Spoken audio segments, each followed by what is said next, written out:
right, we're going into Just Talking, where our guest is a leader for leaders. Chris Tuff is the author of USA Today's national bestseller, The Millennial Whisperer. How's it going, Chris? Woohoo! Good. Thanks for having me, guys. And by the way, will you got to look at my new portrait behind me here. That was a 40th birthday present from a friend of mine that makes for a great Zoom conversation. I like it. It's almost like that double mirror look where I can see you and see you in the background.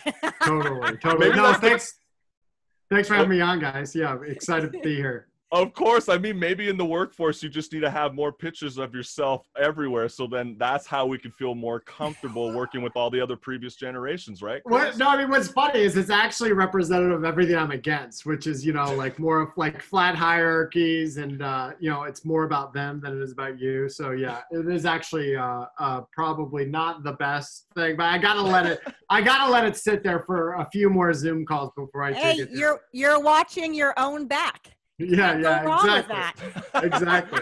Ain't that the truth? Well, I want to get right on into it because I know millennials are statistically the largest generation in the American labor force. So how has our generation's mindset in the workforce differed from previous generations' demands?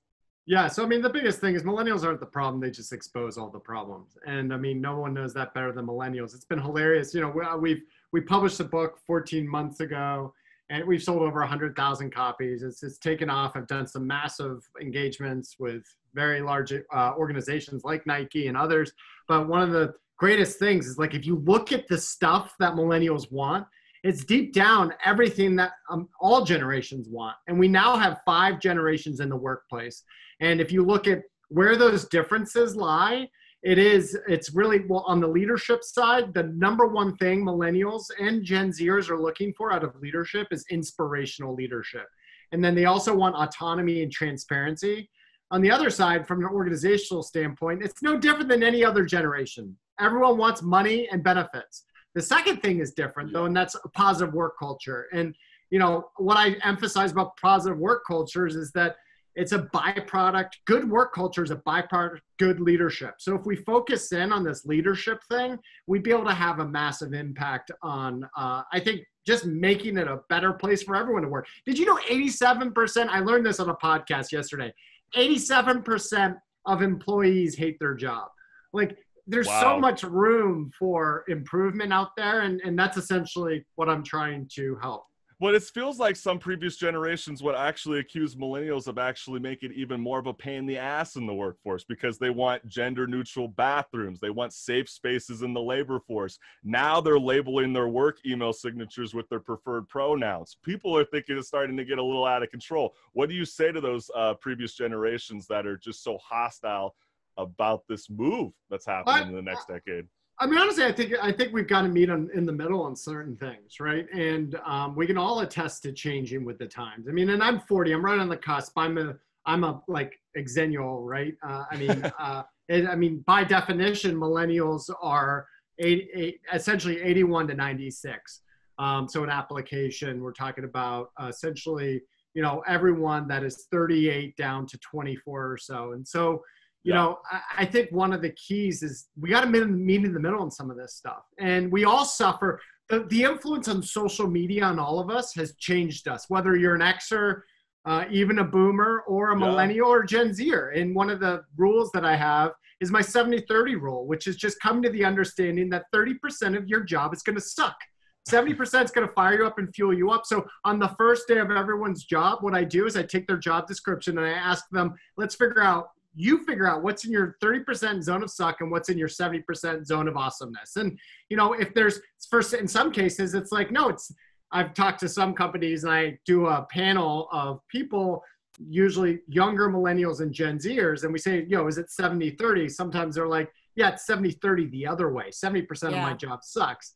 And that's where it's okay, it's up to you as leaders in the audience to create new meaning and new things that can actually create this workplace to be a positive work environment. And what I liked real quickly, Chris. So I downloaded your book and I have had, my thing is all fuzzy, I have helped run companies. I was an owner in a company. And one thing I liked about your book is that even though I'm a millennial, that stuff is good for millennial owners, how to treat their employees, because we fall into the employees about, or the owners about how did their parents do it? How did the, baby boomers do it? And your book is so easy to read and get out of.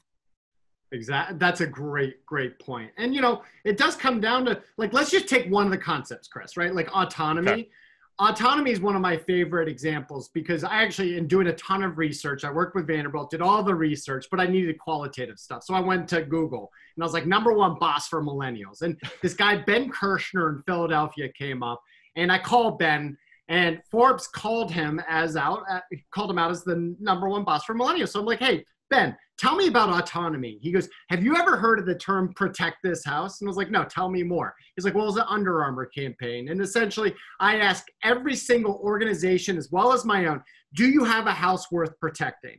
Once you do, that means you have got a good work culture, and then you've got to put it on your people to protect this house. So if it's a bad culture fit, if it's a bad work ethic, or any of these things, you say it's up to you guys to protect this house. It's up to you all to protect this house. Unlimited paid vacation, figure it out yourselves. You guys protect this house.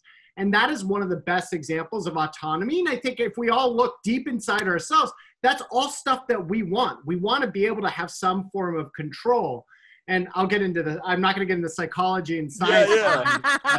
But it also feels like older generations, and even including Gen Z, they went after us millennials on TikTok because they feel like us millennials are making a poor first impression in the workforce. I mean, every generation views millennials as fat, entitled, slutty individuals who all want to be Instagram famous. Right? Yeah, or they all want to be influencers. It's so true. So what do we do to fix this poor first impression?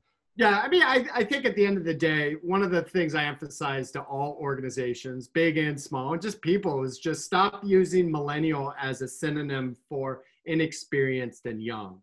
And because one, they're not any, like, if you actually look at the stats, there are a lot of millennials running massive corporations now. So they're not so young anymore. And unfortunately, Gen Zers and young people just get thrown into that millennial bucket.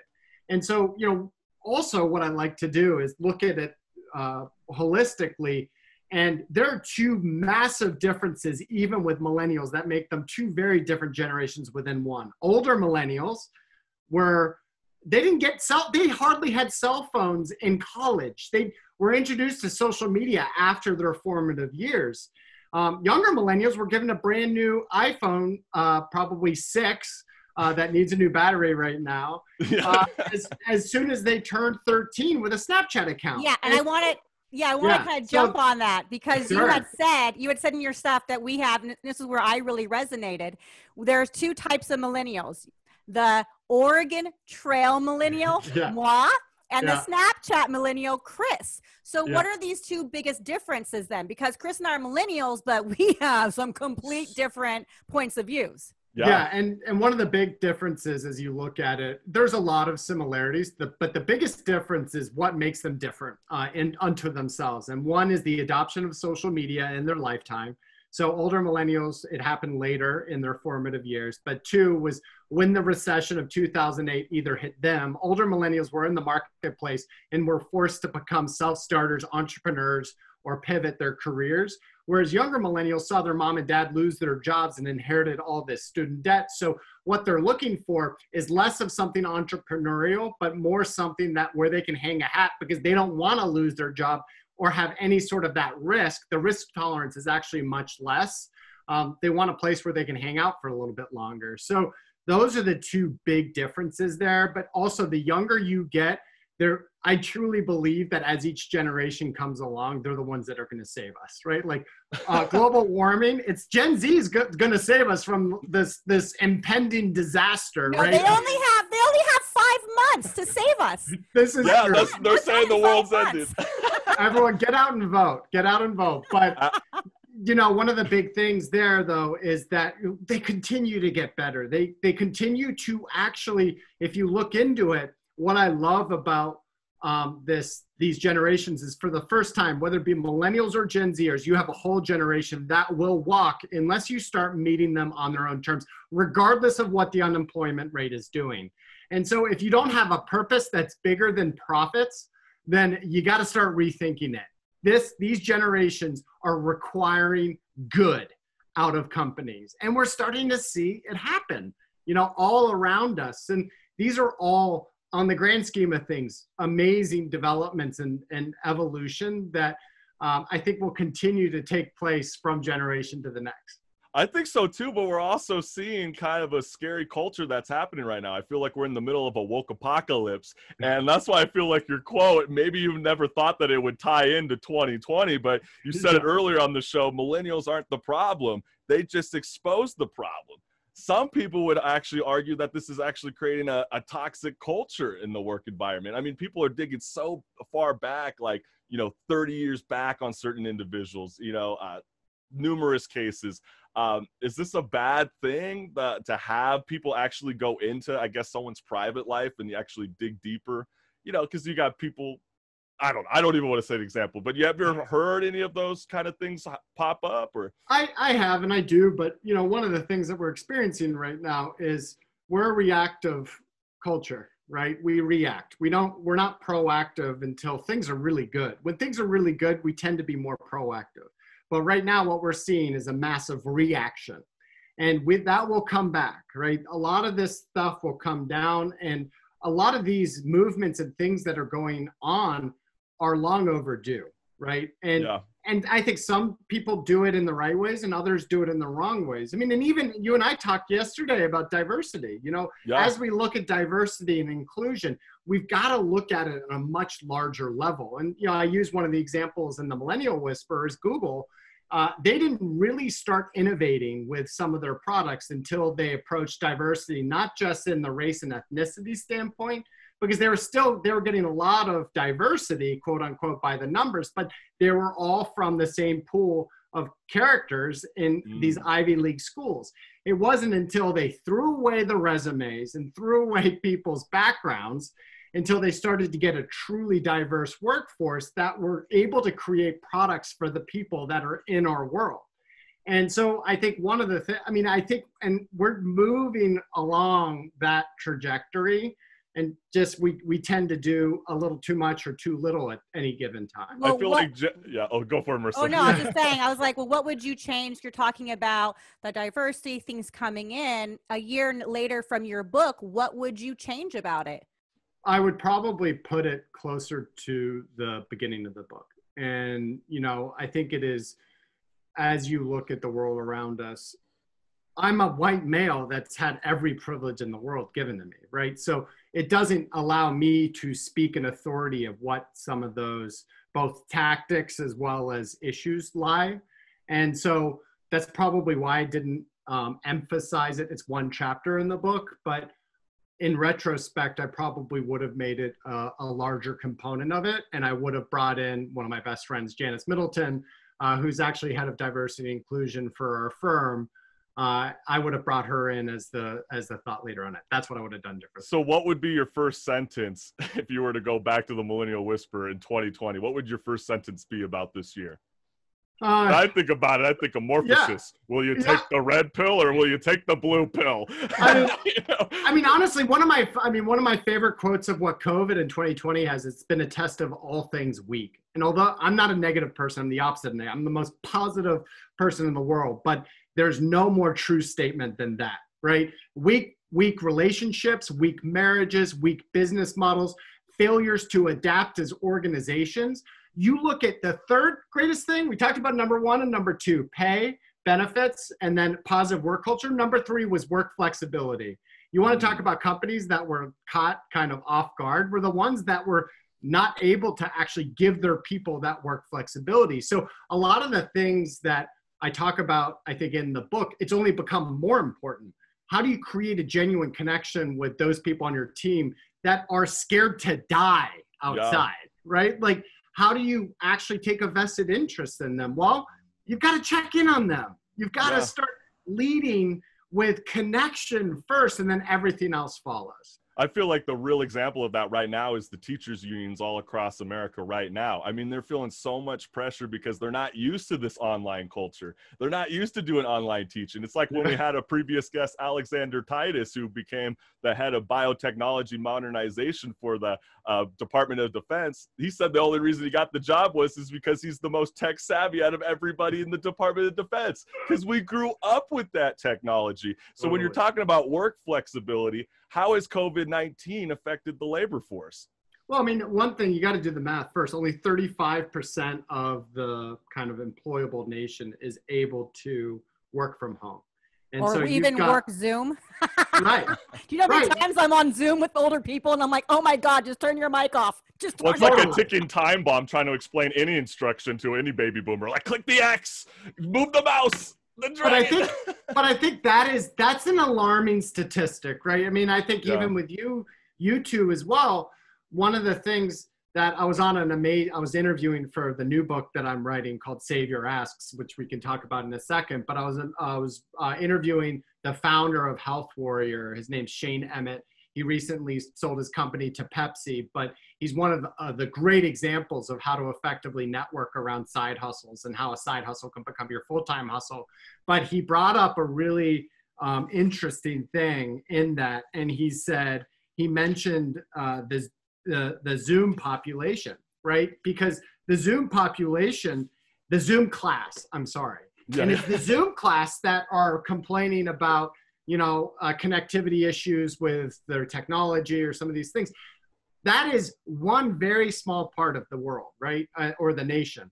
And so much of it. Do you think it's a really small part? Because I would say I can't even go take a shower without having Twitter notifications and text messages coming in. I feel like we got more connection than we ever needed today. So I'm saying from a work standpoint. Gotcha. Only that there's the Zoom class are the ones that can actually carry on and get a paycheck by working in places like this. Most of it cannot, right? Most of a significant portion. And it brings up another piece. And one of the things that I found in terms of my own purpose is to have impact.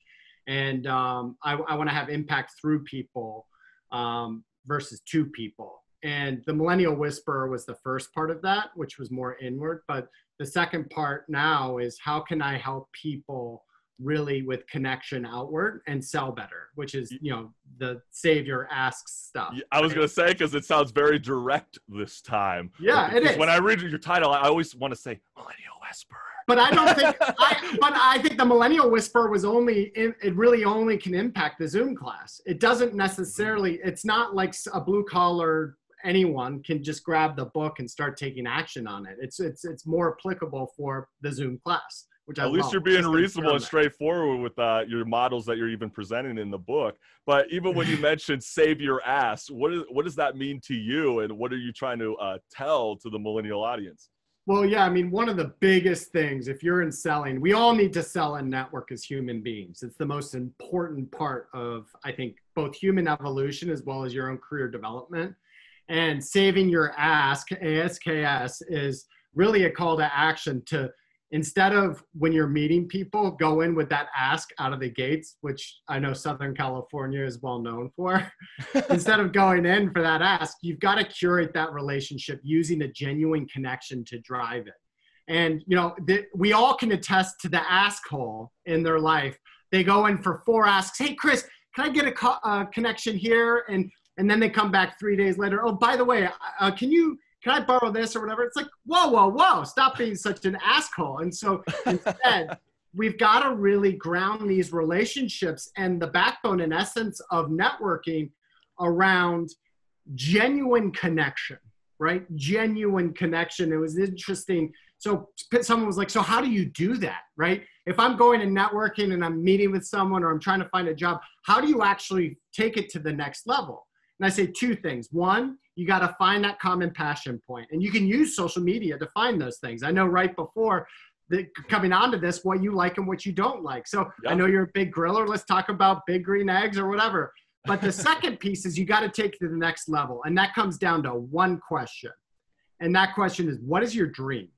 And if you ask someone, what is your dream? They're either going to answer and share in that moment And it's probably something both of you guys will get fired up about. Yeah, yeah. They don't feel comfortable. I think you're hitting on a really strong note, because I mean, even through you know, my whole undergraduate studies and even grad school, I never felt like once. Well, actually, that's a lie. There is one professor, and he is my beautiful producer out there. But they never asked who our elevator speech is. You know, you totally. The first thing you try to, it's like when you're going into a writer's room and you're trying to pitch your story. If you can't sum it up in less than 30 seconds, you're out. You're out the door. 100%. And do you feel like sometimes millennials just have a hard time just letting it out? Because I feel like this connection you're talking about, we're getting a little too tied on to the social media culture. We're almost using Twitter as like this weird therapeutic session, which actually doesn't do anything for anybody. It just actually makes you more sheltered in. What do you say to those kind of individuals who are just having a hard time just speaking out? Well, one of the things I emphasize listen, like we're 390 employees at my firm where I'm a partner, and 90% millennials. And one thing that I have to remind them and myself is stop comparing your insides to other people's outsides. And instead, let's focus our time and energy on creating and curating genuine relationships. And a lot of those are not happening on Instagram, Twitter, and elsewhere. Right? It's just the reality.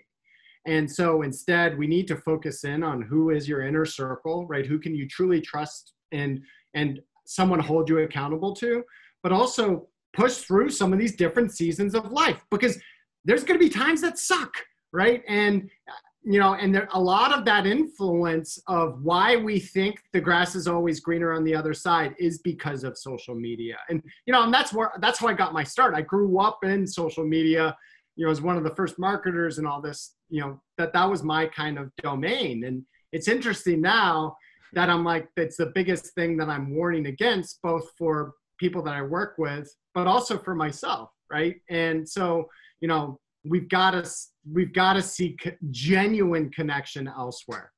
I feel it. And I know something Marissa, you had the question in mind, right?